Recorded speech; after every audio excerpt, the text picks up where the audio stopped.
오늘 마태복음 13장 1절로 9절에 있는 말씀을 가지고 결실하는 좋은 심령의 밭 되기를 구하라 라는 제목으로 말씀을 전하겠습니다. 다 같이 한번 인사하겠어요. 옆 사람 같이 하시고 앞뒤 사람 같이 하실 때 지난 한 주간 동안 평안하십니까? 인사합니다. 지난 한 주간 동안 평안하십니까? 평안하십니까? 평안하십니까?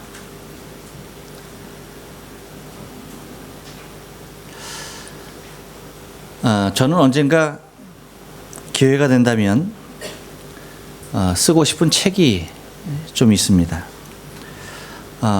목사이니까 목사로서 그동안 강해했던 설교집을 하나 만들고 싶고요.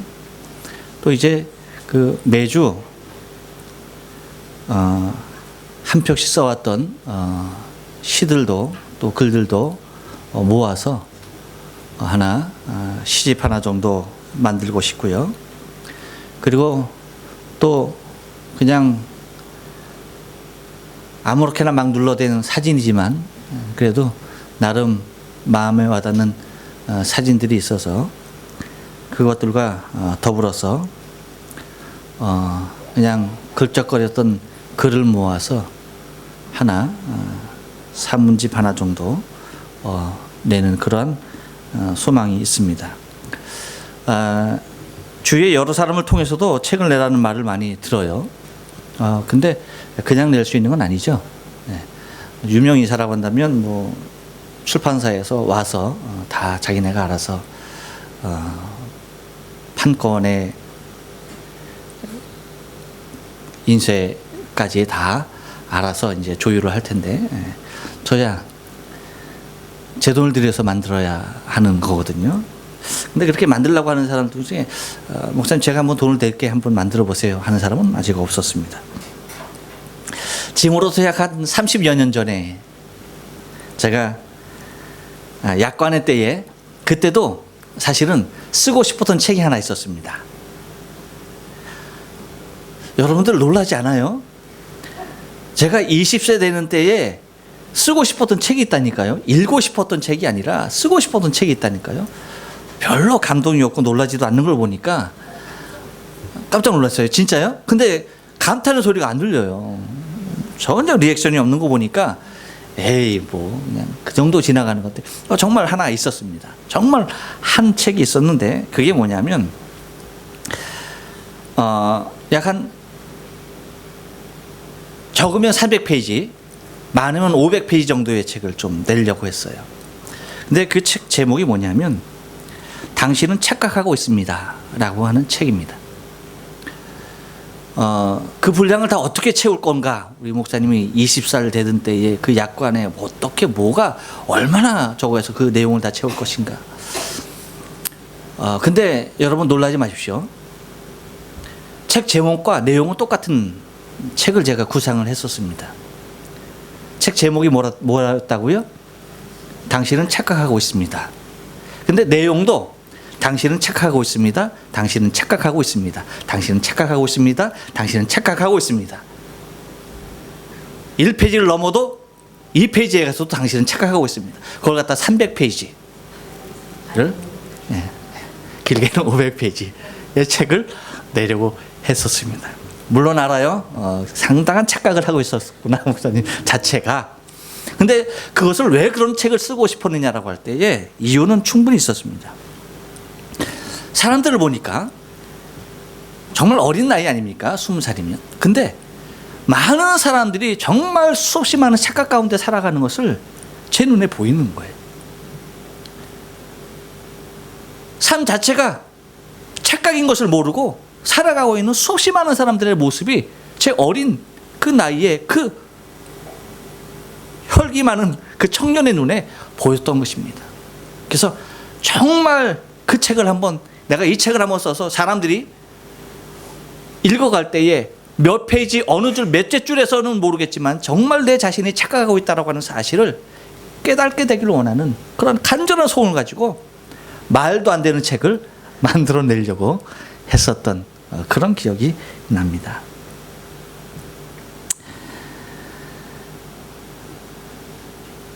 문제는 지금은 제가 가난하지만 제가 약관의 나이 때는 저희 부모님이 가난했다는 사실입니다. 여러분, 마태복음 13장에 들어오면 지난주에 말씀드린 대로 이제 예수님께서 천국에 관한 말씀을 하시는데 그것을 다 비유로 말씀해 주시는 것을 우리가 바라볼 수가 있어요. 그런데 지난주에 드렸던 말씀은 비유였다, 비유가 아니었다? 비유 아니었다라고 분명히 말씀드렸습니다. 근데 사람들이 그것을 비유로 생각할 수 있는 오해의 소지가 다분히 있다. 그렇지만 그건 비유가 아니었다라고 말씀드렸고, 이제 오늘 드려지는 본문 13장 1절부터 나오는 말씀이 하나님께서, 우리 주님께서 우리에게 비유로 말씀하시는 것인데, 그 비유가 바로 천국에 관한 비유를 말씀해 주십니다. 그래서 마태복음 13장은 천국 비유의 장이라고 불리기도 하는데, 천국 비유를 주님께서 7가지를 하고 계십니다. 여러분, 우리가 잘 알죠? 7이라는 숫자는 3이라고 하는 하나님의 숫자와 4라고 하는 인간의 숫자가 어우러져서 완전수라고 얘기합니다. 성경에서 말할 때. 곧 우리 주님께서 물론 8가지, 9가지, 10가지, 뭐 6가지로도 천국을 얘기할 수가 있지만 7가지의 비유로 천국을 말씀하셨을 때는 그만큼 천국에 대한 완성도, 또한 천국에 대한 소중함이 얼마나 귀한 것인지 우리가 미루어 하나 짐작할 수 있겠다라고 하는 것입니다. 그래서 오늘 드려지는 말씀이 첫 번째 비유로 뭡니까? 씨 뿌리는 비유입니다. 그 다음에 두 번째는 무슨 비유가 있습니까? 좋은 씨를 제 밭에 뿌리는 사람의 비유가 있습니다. 세 번째는 자기 밭에 갖다 심은 겨자씨 한 알의 비유가 있습니다. 네 번째는 여자가 가루 서말 속에 갖다 넣은 전부 부풀게 한 누룩에 대한 비유가 있습니다. 그 다음에 다섯 번째는 밭에 감추인 보화의 비유가 있고, 여섯 번째는 좋은 진주를 구하는 장사의 비유가 있고, 일곱 번째는 바다에 친 각종 물고기를 모으는 그물의 비유가 있습니다. 이렇듯 7가지 비유로서 말씀을 해 주십니다. 어디에 관한 말씀을요? 천국에 관한 것. 잊지 말아야 합니다. 어디에 관한 말씀? 천국에 관한 말씀을 비유로 말씀해 주십니다. 근데 지난주에 여러분께 말씀드렸을 때에 왜 비유로 말씀하셨는지 그 이유 한 가지를 말씀드렸습니다. 그 이유는 뭐라고요? 우리로 하여금 오감으로 느낄 수 없는 천국을 우리의 삶의 경험으로, 우리의 감각으로 느끼고 아는 우리의 삶의 주변에 있는 것을 나란히 세워서 우리로 하여금 더듬어 발견하게 하시고 깨닫게 하시기 위하여서 비유로 말씀해 주셨습니다. 이제 또 하나의 비유로 말씀해 준 이유가 있죠. 그것은 오늘 본문 이후에 나오는 말씀인데 이제 다음 주 정도에 말씀을 드릴 겁니다. 무엇입니까? 깨닫지 못하게 하려고. 하나는 깨닫게 하려는 이유와 또 하나는 깨닫지 못하게 하는 이유가 있습니다. 곧 믿어 구원에 이를 자들에게는 깨닫게 하시려고 비유로 주셨고, 믿지 못해 구원에 이르지 못하는 자들에게는 그것을 비밀로 하시기 위해서 깨닫지 못하게 하시려고 비유로 말씀해 주셨다는 것입니다. 그러면 여러분, 하나님 주님께서 이 천국에 관한 말씀을 비유로 말씀해 주신 매우 중요한 이유가 있습니다. 그 이유가 뭐냐? 물론 깨닫게 하기 위한, 또한 깨닫지 못하게 하기 위한 이유, 그 양면성의 이유가 있지만 또 하나 중요한 것은 뭐냐면, 우리가 알아낼 수가 있는데 그것이 뭐냐면, 이 씨 뿌리는 비유, 특별히 이 씨 뿌리는 비유, 이 비유를 가장 첫 번째 말씀하신 것, 그것도 중요한 이유가 있겠죠. 그만큼 중요한 것입니다. 처음에 오는 건 항상 중요한 거예요. 그렇죠? 시작이 매우 중요한 것입니다. 그 중요성은 마태, 마가, 누가도 동일하게 기록을 하고 있다는 거예요.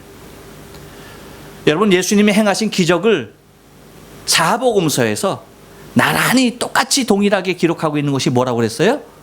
오병이어 기적이라고 했습니다. 그렇죠? 근데 예수님께서 말씀하신 것 중에 마태, 마가, 누가 이 공간복음에서 동일하게 나타나는 말씀은, 비유한 말씀은 이 씨 뿌리는 비유밖에 없다는 것이에요. 그만큼 마태가 됐든 마가가 됐든 누가가 됐든 예수님께서 저 천국을 비유하시면서 말씀하신 이 씨 뿌리는 비유가 굉장히 그들의 마음 가운데 와닿고 지워지지 아니하고 마음판에 새겨져 있다는 겁니다. 그만큼 중요한 의미를 우리가 찾아낼 수가 있다는 것이죠.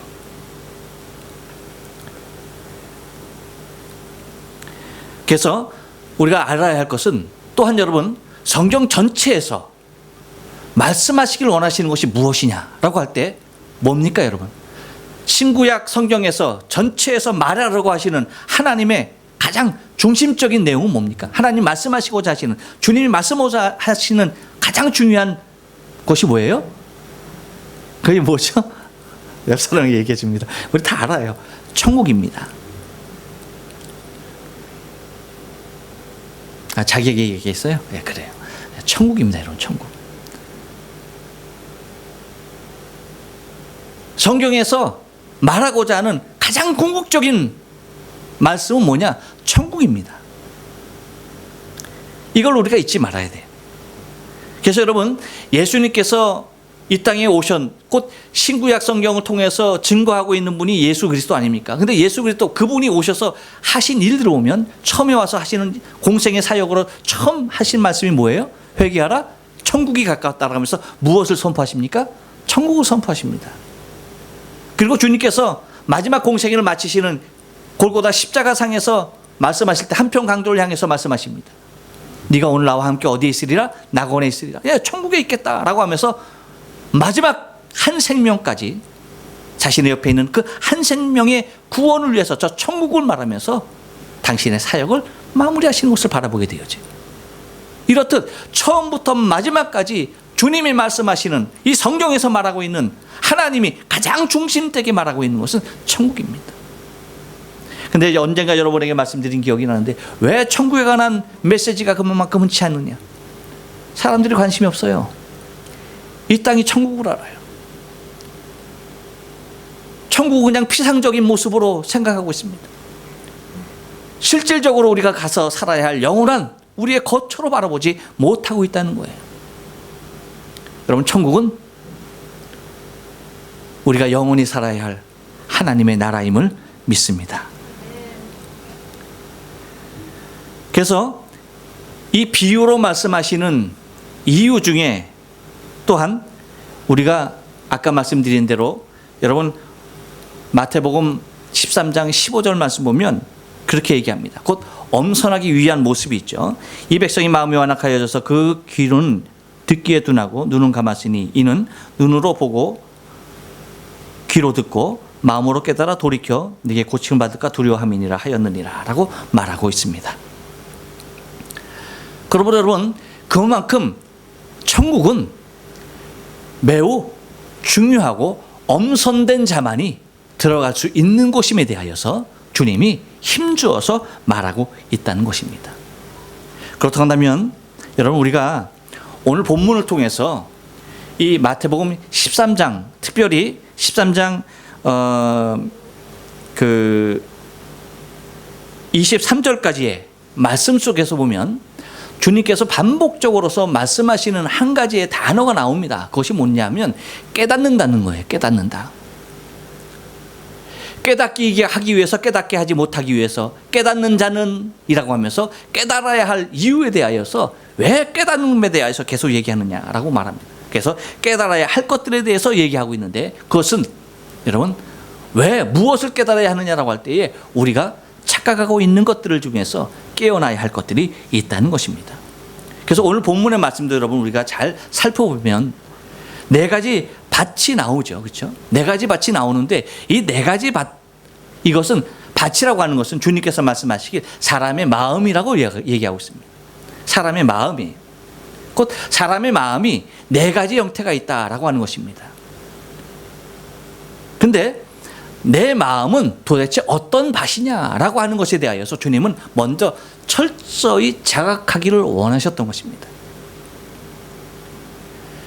네 종류의 밭을 얘기하면서 주님은 내가 어떤 심령의 밭이냐, 내 마음이 지금 어떤 밭이냐라고 하는 사실에 대하여 분명히 깨닫고 내 밭을 열매 맺기에 가장 합당한 좋은 땅으로 되기를 우리가 주 앞에 간구하지 아니하면 안 되는 아주 가장 절박한 모습으로 저 천국을 구하지 아니하면 안 되는 자의 모습을 주님께서는 우리로 하여금 바라보길 원하신다는 것입니다. 여러분, 그 중에 첫 번째 밭은 어떤 밭입니까? 길가밭이 나오죠. 어떤 밭입니까? 곧 길가와 같이 마음이 굳어진 상태를 얘기하는 것입니다. 이것은 그 씨를 뿌렸을 때에 새들이 와서 곧 집어먹어버리는, 새들이 와서 다 쪼아먹어버리는 그러한 밭이죠. 그래서 이 밭에 대하여서, 그 굳어버린 밭에 대하여서 주님은 19절에서 이렇게 우리에게 해석을 해줍니다. 천국 말씀을 듣고 깨닫지 못할 때는 악한 자가 와서 그 마음에 뿌린 것을 빼앗나니. 길가에 떨어진 씨앗은 곧 하나님의 말씀인데 그 말씀이 길가에 떨어졌는데 그것이 악한 자가 와서 빼앗았다. 곧 다른 복음서에 보면 사단이라고 얘기하고, 사단이 와서 그 씨앗을 빼앗아 가더라. 왜? 깨닫게 하지 못하기 위해서 뺏어 가더라 라고 하는 것입니다. 두 번째는 무슨 밭이냐 하면 돌밭입니다. 곧 이것은 얕은 마음을 얘기하는 것이죠. 여기에 대한 해석에 대하여서 주님은 20절에서 그렇게 말합니다.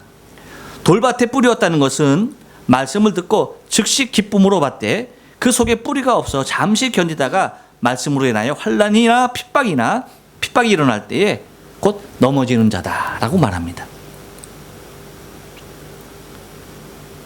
그래서 이 돌밭에 뿌려진 씨앗은 곧 금방 뭐 하는 겁니까?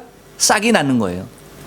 다른 땅에 뿌려진 씨앗보다 더 먼저 싹이 납니다. 왜냐하면 이 팔레스틴 지역에는 돌들이 많죠. 그 돌 위에, 반석 같은 돌 위에 흙이 살짝 덮이는 정도예요. 그러다 보니까 그 돌이, 바위가 뭐 하는 거예요? 이 태양에 굉장히 달아 있습니다. 그러니까 자연이 다른 밭보다는 이 온기가 상당히 많아요. 그러니까 씨앗이 떨어지자마자 뭐 하는 겁니까? 금방 싹이 나는 겁니다. 근데 이 뿌리를 깊이 내리지 못하죠. 왜? 흙이 얕다 보니까, 밑에 돌이 있다 보니까 뿌리를 내리지 못하는 거예요. 그래서 태양이 떠오르고 아주 장렬한 태양이 나올 때에 그것을 견디지 못하고 곧 시들어 말라버리는 모습이죠. 근데 여러분, 여기서 이제 또 우리 하나가 바라봐야 할 것은, 이것은 우리가 어쩌면 주님께서 말씀하신 대로 환난이나 핍박 이런 것이 될 수가 있습니다. 근데 좋은 땅을 한번 여러분 생각해 보세요. 좋은 땅에도 환난이나 핍박이 옵니다. 엄청난 뜨거운 태양이 떠오를 때에 여러분, 좋은 땅에 떨어진 씨앗은 어떻게 할까요? 뿌리를 더 깊이 내리죠. 왜? 말라 죽지 않기 위해서. 비바람이 불 때 그 비바람을 통하여서 뭐합니까? 줄기 가지들이 더 든든하게 연단되어지죠.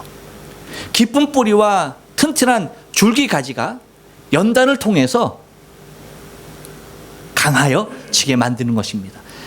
오히려 그런 연단이 나중에는 뭡니까? 100배 아니면 60배 혹은 30배의 결실을 오게 하는 너무나 중요한, 그러니까 환난이 많으면 많을수록 좋은 땅에 떨어진 씨앗은 100배의 수확을 할 확률이 많다는 거지요. 근데 돌밭, 이 얕은 마음에 떨어진 씨앗들은 기쁨으로 잠시 확 하면서 일어났는데 곧 말씀으로 인해서 시험이 올 때에 곧 넘어지는 자들을 얘기한다라고 말하고 있고, 세 번째 밭은 무엇이냐 하면 가치밭이라고 얘기하고 있습니다. 이것은 막힌 마음이라고 설명을 할 수가 있는데 22절에서 보면 이렇게 얘기합니다. 말씀을 들으나 세상의 염려와 죄의 유혹에 말씀이 막혀 결실치 못하는 자요. 곧 세상의 염려, 죄의 유혹 이런 것들이 말씀을 잘하는데 확 막혀서 곧 목을 조른다는 얘기죠. 목을 졸라서 결코 결실치 못하게 되어지는 그러한 모습이다 라고 말을 합니다. 그리고 하나 이제 마지막에 있는 땅이 뭐냐 하면 좋은 땅이라고 말하는, 곧 착하고 좋은 마음이라고 설명을 할 수가 있습니다. 그 말씀은 곧 이렇게 말합니다. 말씀을 듣고 깨닫는 자니 결실하여 혹 100배, 혹 60배, 혹 30배가 되느니라 하더라 라고 말씀하고 있습니다. 여러분, 이 네 가지 밭을 통하여서 주님께서 궁극적으로 하시려고 했던 말씀은 무엇이냐라고 한다면 다른 것 아닙니다. 싹이 났느냐 안 났느냐 그거 중요한 거 아닙니다. 새가 물어갔느냐 안 물어갔느냐 그거 중요한 거 아니에요. 기운에 막혔느냐 안 막혔느냐 그거 중요한 거 아닙니다. 얼만큼 자랐느냐 못 자랐느냐의 문제가 아닙니다. 결실했느냐 못했느냐의 문제입니다. 열매를 맺었느냐 못 맺었느냐에 가장 중요한 포커스를 두고 있다는 거예요. 키가 아무리 많이 자랐어도 가장 많이 자른 옥토, 곧 좋은 땅을 제외한 세 가지 밭 중에서는 그래도 가시덤불에 있는 밭에서 자라는 것이 가장 많이 자랐지 않았겠습니까? 근데 많이 자랐어도 결실이 되었다 안 되었다? 안 되었다.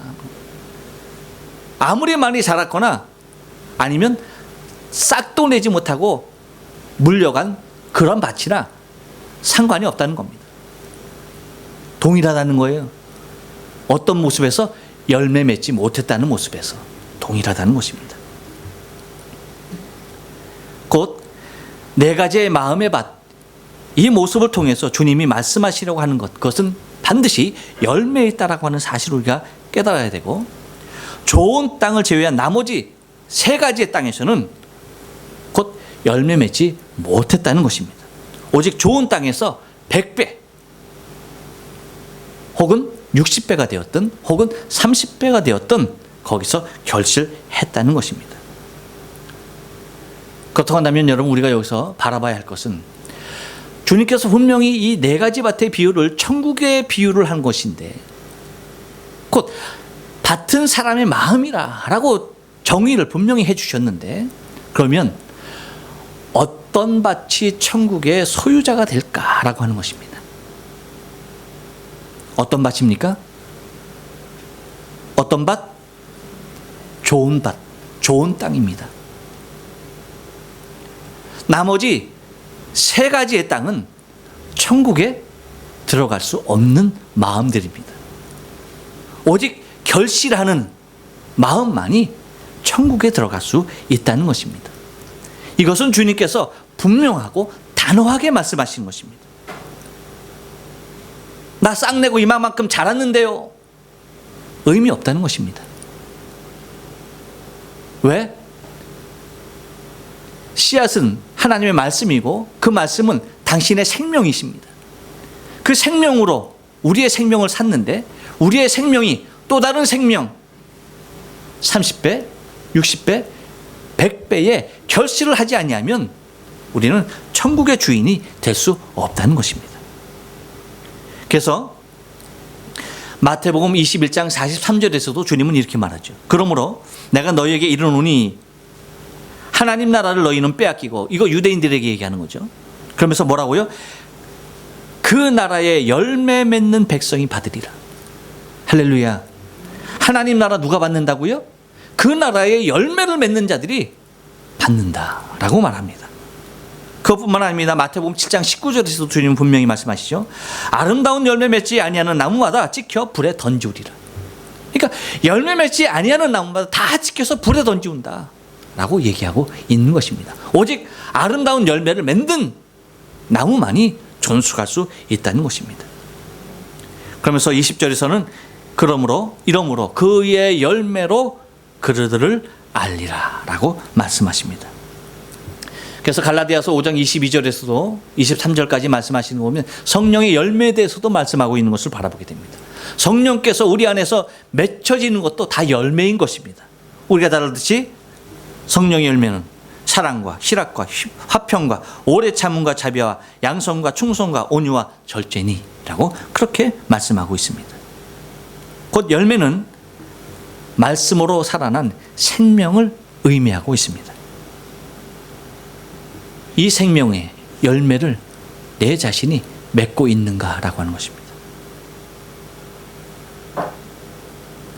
그래서 우리는 여러분, 그 무엇보다도 나 자신의 마음의 밭을 진단해야만 합니다. 하나님의 말씀을 전혀 깨닫지 못하는 심령, 굳어진 심령의 밭인가? 말씀이 오면 즉시 기쁨으로 받되 환난이 올 때에 견디지 못하고 포기해버리는 자가 아닌가? 또 하나는 세상의 것, 세상의 유혹과 물질의 유혹과 세상의 자기의 자랑과 욕심을 통하여서 하나님의 말씀이 내 안에 생명의 또 다른 생명으로 잉태치 못한, 열매 맺지 못하는 그러한 모습은 아닌가? 아니면 하나님의 말씀 그 생명의 씨앗으로 또 다른 생명의 씨앗을 계속적으로 잉태해 내고 있는가? 라고 하는 것입니다. 제가 이 말씀을 보면서 많은 그리스도인들이 착각하고 있는 한 가지 사실을 제가 깨닫습니다.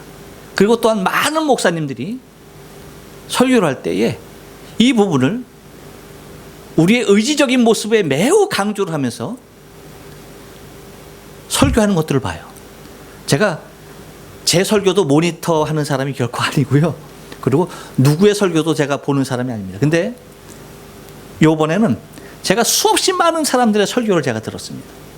이 씨 뿌리는 비유를 가지고 설교하는 수없이 많은 설교들을 제가 들어봤습니다. 제가 아마 10편 이상은 들었을 것 같아요. 그런데 여러분 놀라지 마십시오. 하나같이 뭐라고 말하는 거니? 내 마음에 있는 길가 같은 그런 딱딱하게 굳어진 마음 갈아엎어야 합니다. 돌과 같은 자갈과 같은 수없이 많은 응어리들 이것들 다 빼내야만 합니다. 그리고 가시덤불과 같은 거 다 제거하고 그리고 좋은 밭이 돼야 된다라고 하는 것입니다. 그러면서 우리 자신이 그걸 하지 않으면 마치 안 되는 것처럼 옥토가 될 수 없는 것처럼 말하고 있는 것을 봐요. 저는 주님께서 밭의 비유를 들었을 때에 우리는 밭이라고 할 때, 우리의 마음이 밭이라고 할 때에 여러분 그 어느 밭이 스스로 경작하는 밭 봤습니까? 어느 밭이 일어나서 자기가 밭 깔고 자기가 김 메고 자기가 돌멩이 패내고 어느 밭이 자기 스스로가 경작하는 밭 봤습니까? 여러분 우리 착각하면 안 돼요. 오해하면 안 돼요. 우리의 힘으로 할 수 있는 것이 아니에요. 많은 사람들이 얘기하기를 그렇게 얘기해요. 마치 내 자신이 노력하면 좋은 땅이 되는 것처럼 얘기합니다. 그래서 노력하라는 거예요. 이것은 무엇이라고 얘기할 수 있는 거니? 내 공로로 내 스스로 자기 자신의 구원을 이루라고 얘기하는 것과 똑같은 것입니다. 여러분 어디 우리에게 주어지는 구원이, 어디 우리에게 주어지는 천국이 내 힘과 내 노력으로 될 수 있는 것입니까? 아닙니다. 절대 그렇지 않습니다. 내가 길가밭입니까? 내가 갈아엎을 수 있다고요? 천만의 말씀입니다. 돌같이 수없이 많은 아픔과 상처 가운데 있는 잠시는 말씀을 받을 수 있는 밭입니다. 그렇지만 견디지 못하는 밭입니다. 환난을. 그거 여러분 우리 스스로가 그 환난을 이겨낼 수 있다고요? 되지도 않는 말입니다. 밭은 스스로가 좋은 밭이 옥토가 될 수 있는 능력을 소유한 것이 아닙니다. 오직 한 가지입니다. 농부가 와서 갈아엎어야만 하는 것입니다. 농부가 나의 밭에 와서 내 돌과 같은 마음을 갈아엎지 않으면, 그분이 하지 않느냐면 절대 갈리지 않는 것이고, 그분이 내 안에 있는 바위를 캐내지 않냐면 절대 내 스스로 바위를 캐낼 수 없는 것이고, 그분이 와서 내 모든 가시덤불을 제하지 아니하면 내 마음밭에 있는 가시덤불, 세상의 유혹과 재리의 유혹과 탐욕들, 거짓된 것들, 악한 것들, 모든 죄악들 결코 제해낼 수가 없다는 것입니다. 이것을 놓치면 안 돼요. 그러면 밭으로서 할 수 있는 것은 무엇입니까? 다른 것 아닙니다. 오직 그분의 자비하심을 구하는 것밖에 없어요. 나를 긍휼히 여겨달라고 주님 앞에 내 심령의 상태를 철저하게 깨닫고 내 밭의 상태를 진정으로 진찰하고 내가 어떤 상태의 심령인지, 내 마음의 밭이 어떤 모습인지를 깨닫고 농부이신 하나님 앞에 매달려 간구하는 길밖에 없다는 것입니다.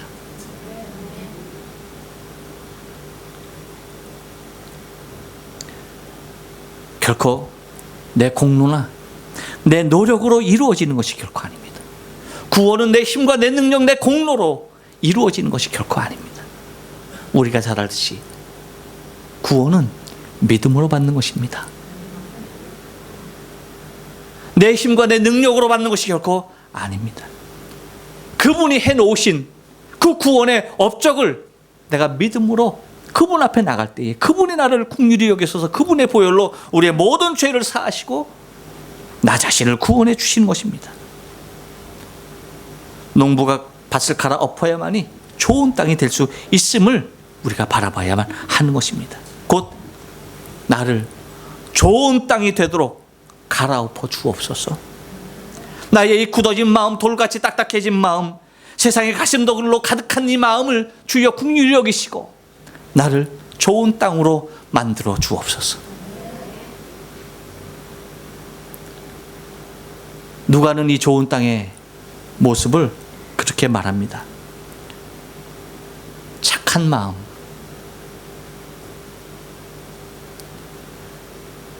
착한 사랑,